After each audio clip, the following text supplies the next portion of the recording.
Hey everyone, for those of you who don't know me, my name is Jim Ferchland. I am the voice of the Felician Golden Falcons. I am so excited to bring you something new. I started a podcast called Ferchland Talks Felician, where I will be interviewing coaches, players, and the athletic community about anything Felician athletics. I recently had my first guest, the junior point guard for the Felician Golden Falcons men's basketball team, Jaylen Colon. We had a great conversation. Here's the interview. Hope you guys enjoy. Um, the season is slated for January 28th, our first game. That's about 5 weeks from now. Mm-hmm. How you feeling? Oh, I'm very excited. For me, I feel as though we have a lot of unfinished business, especially from last year and the way the season ended. So I feel as though, with all the new additions and stuff like that, I just feel like it's a big year for us, to just prove to everyone that we're a championship team. So I'm definitely excited for me and my guys and the coaching staff and the program as a whole thing. Like, I'm just excited for everyone, and I can't wait to get back to work. Yeah, and especially with a couple of new pieces on the lineup as well. But you lost six guys. One guy who is redshirting, Josiah Basket, is redshirting this Mm-hmm. year. Losing Javon Jackson, went to NIA Campbellsville, transferred. Lost Marlon Reed, senior, Chris Garcia, senior, Rashid Shimu, senior, and Jeff Lewis, the second leading scorer behind Zamir Wright. I'll get to him in a little bit. But with all those new pieces, have you ever been a part of the more a different team, losing that many guys, and then coming into this year and basically kind of starting over in a sense? Actually, not as many as six guys. That's like a first for me, losing that many guys. But those six guys were key additions, key vets to our team. So they're definitely going to be missed. But I have faith in our new guys, and I'm sure that they'll be able to step in and contribute right away. So I'm putting my trust and faith in those new guys, Yeah. for sure.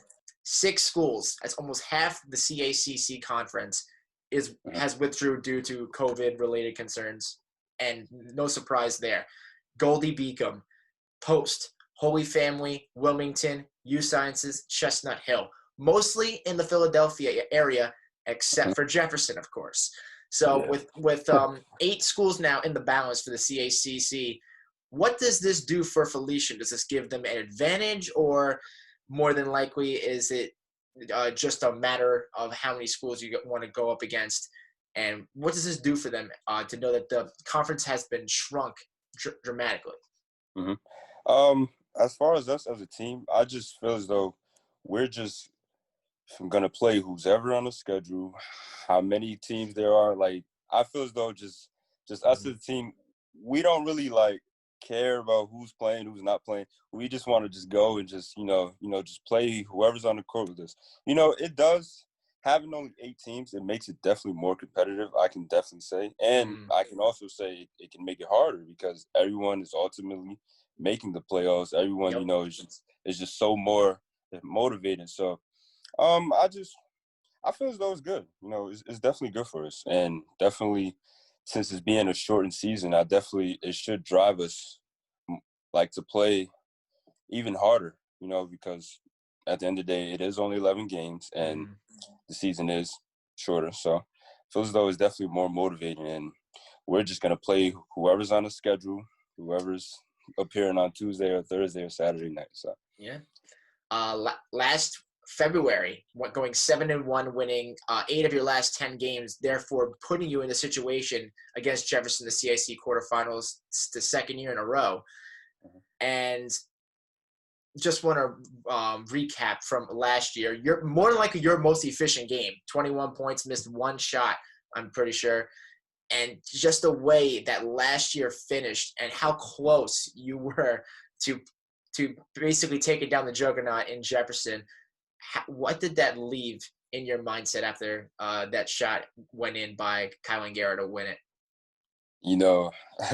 As soon as the shot went in, I was thinking about next year. I didn't want the season to end like that, but I was already thinking about how are we going to overcome this shot and this heartbreaking moment right here next season. I was just thinking in the future, and definitely us going the 7-1 in February, it was definitely a tale of two halves of our season. Mm-hmm. You know, in the beginning, it was an up and down start. You know, like our team, it was overcoming injuries and, you know, things like that. I wasn't fully healthy until February. Mm-hmm. So, you know, me and the rest of my team, you know, we finally bought in and trusted each other on the court. So it definitely showed some flashes of what will happen next year, because we're definitely not trying to start out slow and pick it up, you know, with only 11 games. We're trying to come right out the gate. And the team did take a setback in December when Zamir Wright went down. Only played 7 games. The whole year was on fire to start the year, around 20 points a game. And then even though without him, you guys were still able to make that run. But now we are told that Zamir Wright will come back, and more than likely he will rebound big time this season. So what are your expectations for Zamir to rebound after that knee injury back in last December? Oh, I can't wait. You know, I'm thrilled that he's back. Honestly, he's a big part of our team. You know, he's a leader. He's gonna be the vet this year. He's a lone senior, I think. If I'm not mistaken, he's a lone senior. So I'm thrilled to have him back. You know, yeah. Me and Zah have a lot of chemistry on and off the court, and Zah is a phenomenal teammate. You know, with the rest of the guys. So I just can't wait to have him back on the court with us. It's definitely a great addition this year. And your first 2 years, very good to start, averaging around 8 points a game, 4.5 assists. You had 142 assists in your freshman year. Now, would you say that is the most strongest asset of your game, being more of a facilitator than a scorer?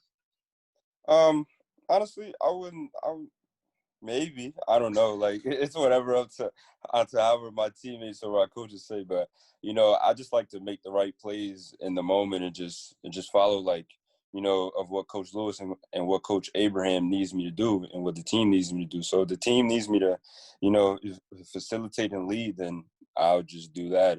If they need me to do other things, then I'm more than willing to, you know, just step in and just do whatever. So I'm assuming that my freshman year, it was my role to pass and get guys involved. Mm-hmm. So it was just definitely just, you know, just me just stepping into that position and just doing what was needed of me.